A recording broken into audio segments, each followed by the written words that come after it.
you think about what you can do in order to avoid surgery, especially after the age of 40. The interesting thing about our shoulders is that there's a lot of wear and tear. We've been using our arms for a really long time. In the shoulder, I want you to consider that there's 3 bones. There's your shoulder blade, and then there is your humerus. So this is the big bone. This is your humerus. This is your shoulder blade. That's also called the scapula. And in the front of the shoulder, it's all attached by your collarbone, also known as your clavicle. Your whole shoulder complex isn't just right here.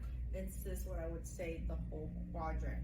Because all 3 of those bones, it's attached here, but then it's only attached to your sternum right here. So this whole section is attached to your body here. So the bones give us structure. It allows us to move. It allows us to be able to put weight through it. 2 are your tendons. Very specifically in the shoulder is your rotator cuff.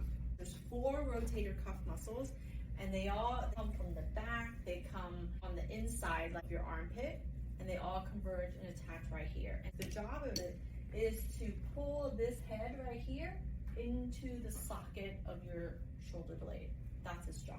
Now, what happens is when things are not working well, one, it can get torn just from things being out of alignment. So that's where you get your tendonitis from, because we have one particular tendon that is the most common out of all 4 of them. It's called your supraspinatus. It's the one that sort of sits underneath this shoulder blade. This is part of your shoulder blade. It sits underneath the shoulder on top of this ball. Because of how it's situated, that tendon sits in between.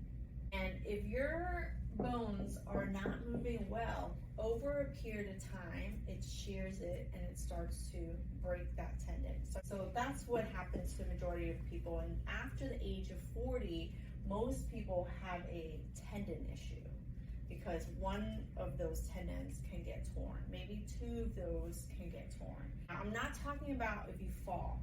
Sometimes people fall, or sometimes people pull something really heavy, or sometimes people are your ligaments. So bones give you structure so you can move. Tendons hold everything together and allow movement.